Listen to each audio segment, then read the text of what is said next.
Taga Muntinlupa po. Taga Muntinlupa. Bakit po kayo nandito? Kapit lang po kami. Ano po?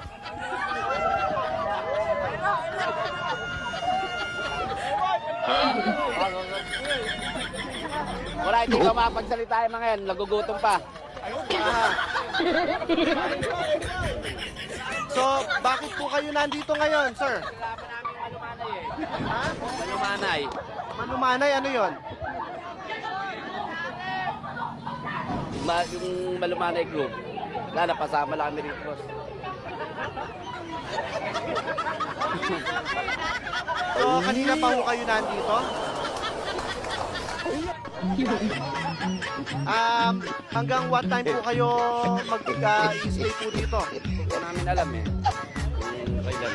Alam niyo po ba na ito po ay laban kay Sara Duterte? Alam niyo po ba na itong rally ay laban kay Sara Duterte? Hindi ko alam. Hindi niyo alam? Ay, ba't po kayo nandito? Kaya mo na, boss. Nagutom pa eh. Nagutom pa. Anong pangalan niyo po, sir? Anong pangalan niyo? MY. Anong apelido po ninyo? Dimagi ba? Anong spelling ho? Dimagi ba ho? Dimagi ba? Ilang taon na ho kayo? 26. Sige po. Thank you very much po. So, kayo po, bakit po kayo nandito ngayon?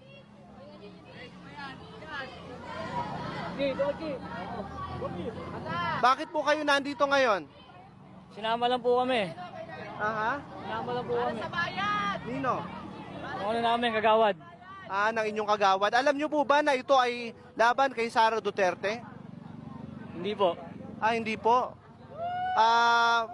Pero laban ito kay Sara Duterte. So bakit ka nandito? Napasama lang sa tropa. Napasama lang. Anong pangalan po ninyo? Reynaldo. Reynaldo ano po? Dimagi ba? Thank you very much. So, galing kayo ng Muntinlupa. So, mga kasama natin, galing Muntinlupa, dalawa sa kanila ay hindi naman daw talaga nila alam na ito ay laban kay Sara Duterte. Nandito sila sa rally ngayon sa May People Power Monument para ipaglaban ang impeachment ni Vice President Sara Duterte. So, eto no, mahaba pa, yung malayo-layo pa yung kanilang stick.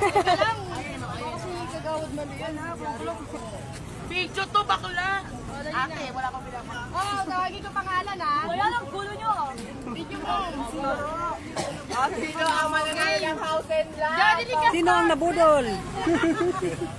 Sino ba? Ang listahan ng may... Bordeas. Yes. Yan, Jivan Bordeas. Grace Limbo. Quincy. Kami po yung hindi nabayaran na pinangakuan ng 1,000. Jason Na Pascual. mga kagunian na sino man yan namumuno yan. Oh, yun na. 1,000 daw. Dito na sabihin nyo, walang 1,000. Walang tubig, gutom. Wala pa sa sakyan.